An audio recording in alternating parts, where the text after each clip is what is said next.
Everyone, I am Dr. G.R. Muduli, homeopathic consultant and psychiatric Kaira homeopathic clinic Bilaspur.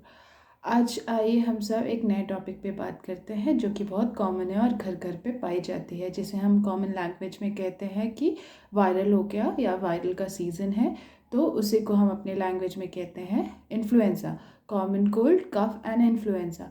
आप सभी जानते हैं कि कॉमन कोल्ड हो या इन्फ्लुएंजा हो या फिर वायरल फीवर हो, ये बहुत आमतौर पे कॉमन है और घर घर पे पाई जाती है, क्योंकि वायरल इन्फेक्शन बहुत ईजिली हमारे एनवायरनमेंट में पाया। बीमारी सामान्य तौर पे बहुत ही कॉमन है, क्योंकि हर साल भारत में 1 करोड़ से ज़्यादा लोग इस सामान्य बीमारी की चपेट में आते हैं, जो कि सर्दी, खांसी और फ्लू।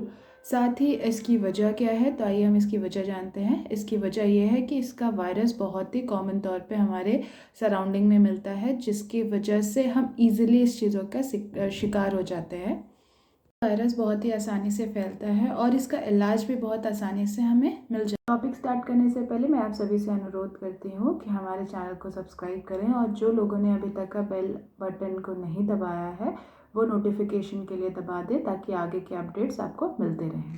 आगे हम जानते हैं कि सामान्य फ्लू या कॉमन फ्लू या इन्फ्लुएंजा के क्या क्या लक्षण होते हैं। सबसे पहला नाक का बहना, दूसरा बहुत ज़्यादा छींक आना, तीसरा नाक का बंद हो जाना या गले में दर्द होना या फिर गले में खराश महसूस होना या जलन महसूस होना, साथ ही हल्का सा बुखार महसूस होना या फिर आपके हाथ पैरों में बहुत हल्की सी दर्द महसूस होना या फिर हल्का सा सर दर्द होना, या फिर हम जानते हैं खांसी और फ्लू के लक्षण।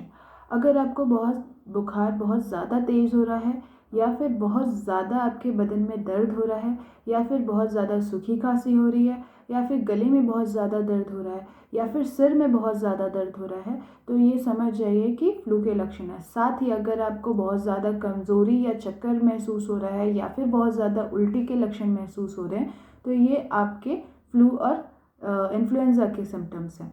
आइए अब हम जानते हैं कि इस चीज़ों को कैसे हम जान सकते हैं या कैसे क्या कर सकते हैं। वैसे तो ये फ्लू और इन्फ्लुएंजा या फिर कॉमन कोल्ड या जुकाम के लक्षण 2 सप्ताह के अंदर अपने आप ठीक हो जाते हैं, बॉडी हमारी अपने आप रिकवर करती है। लेकिन अगर ये लक्षण बहुत ज़्यादा बढ़ने लग जाएं और बहुत ज़्यादा तकलीफ़ हो, तो हम एडवाइस करते हैं कि अगर ये बच्चों में अगर लक्षण बहुत ज़्यादा तेज़ी से बढ़ते जाएं, तो आप तुरंत ही संपर्क करें अपने नियरेस्ट डॉक्टर को। उनके पास जाकर आप दवा ले सकते हैं। कई लोग घरेलू नुस्खे से भी अपनी चीज़ों का इलाज करते हैं बुखार या ज़ुकाम का। तो आपसे अनुरोध है कि अगर लक्षण के डिपेंड करता है लक्षण कैसा है, अगर लक्षण बहुत ज़्यादा तीव्र है और बहुत ज़्यादा तेज़ी से बढ़ते जा रहा है, तो आप उस चीज़ों के लिए घरेलू नुस्खे ना अपना करके अपने नियरेस्ट डॉक्टर के पास जाकर संपर्क करें। ये जानते हैं कि ये फ्लू और सर्दी ज़ुकाम कैसे फैलता है। तो मैं आपको बता दूं कि सर्दी ज़ुकाम के बैक्टीरिया या वायरस हमारे सराउंडिंग में पाए जाते हैं। साथ ही सबसे बड़ा रीज़न होता है फैलने के लिए, वो है संक्रमित व्यक्ति। अगर हम संक्रमित व्यक्ति के संपर्क में आए हैं, डायरेक्ट कांटेक्ट में, तो हमें तुरंत ही सर्दी ज़ुकाम हो जाएगा। या फिर ये 2 तरह से फैलता है। सबसे पहला, अगर संक्रमित व्यक्ति हमारे सामने छींक रहा है, खांस रहा है या फिर हमारे सराउंडिंग में वो बैठा हुआ है, तो हमारे वातावरण में वो वायरस फैल जाता है, जिसकी वजह से जिसके संपर्क में हम आके हमारी इम्यूनिटी भी वीक हो जाती है और हम सर्दी ज़ुकाम से जल्दी ग्रस्त हो जाते हैं। दूसरी वजह यह होती है कि अगर वो संक्रमित व्यक्ति किसी भी चीज़ों को टच करता है, जैसे कि टेबल हो गया, दरवाजे हो गया या कोई भी चीज़ें, और अगर हम उस चीज़ों को टच करें और वही चीज़ों को हाथ से टच करें और हाथ को हम डायरेक्ट अपने नाक या मुंह पे लेके जाएं, जिसकी वजह से डायरेक्ट वायरस हमारे कांटेक्ट में आ जाएगा और हम जल्दी ही सर्दी जुकाम या फ्लू से ग्रस्त हो जाएंगे।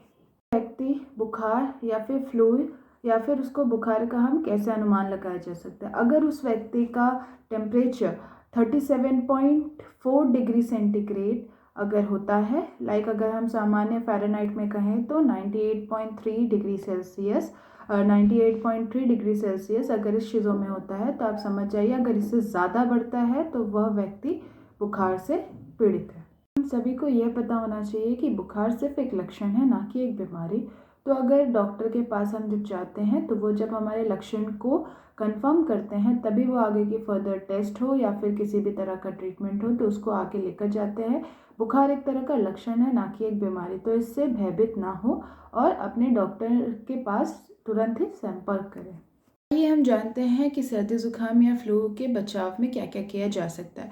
सबसे पहले अगर हमें छींक आती है या खांसी आती है तो हमेशा ध्यान रखें कि हाथ को मुंह पर रखें या फिर हैंकी या टिश्यू पेपर का इस्तेमाल करें।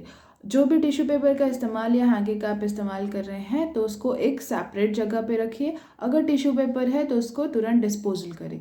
दूसरी चीज़, अपने हाथों को साबुन से बराबर नियमित मात्रा में धोते रहें, क्योंकि उसमें हमारे बैक्टीरिया होते हैं। अगर वही हाथ से हम खा लें या फिर किसी चीज़ों को टच कर लें तो वहाँ पे वायरस फैल जाते हैं। साथ ही हमें उन चीज़ों से दूर रहना चाहिए जहाँ जहाँ हम लक्षण वाले हाथ या फिर हम खांसी वाले हाथों से टच कर रहे हैं, जैसे कि दरवाज़ा हो गया, टेबल, चेयर या फिर किसी भी सामान को टच करने से फैलती हैं। देखिए, दवाइयाँ काफ़ी ज़्यादा लाभकारी है। सिर्फ हमें ये देखना है कि हमारे लक्षण क्या क्या हैं। हमारे लक्षण को अच्छी तरीके से नोट डाउन करें और वह हमारे लिए बहुत ही कारगर है। आइए अब हम जानते हैं कि इन्फ्लुएंज़ा, फ्लू या फिर सर्दी में कौन कौन सी होम्योपैथिक औषधि पाई जाती है।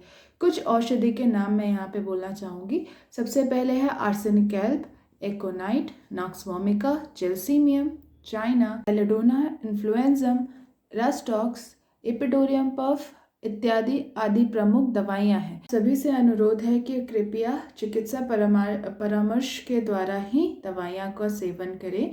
बिना डॉक्टर के सलाह के कोई भी दवाइयाँ आप ना लें, वो आपके लिए हानिकारक हो सकते हैं। मैं आप सभी से अनुरोध करती हूँ कि आप इस वीडियो को ज़रूरत से ज़्यादा लोगों को पहुँचाएँ, साथ ही हमारे चैनल को सब्सक्राइब और लाइक करें इत्यादि। इसके अलावा किसी भी तरह के चिकित्सा रिलेटेड क्वायरी के लिए और ट्रीटमेंट से संबंधित कोई भी प्रश्न के लिए आप हमारे क्लिनिक पे संपर्क कर सकते हैं या फिर कमेंट बॉक्स पे लिख सकते हैं, या फिर आप हमें सजेशन दे सकते हैं कि आगे हमें कौन सी वीडियो बनाना चाहिए। Thank you.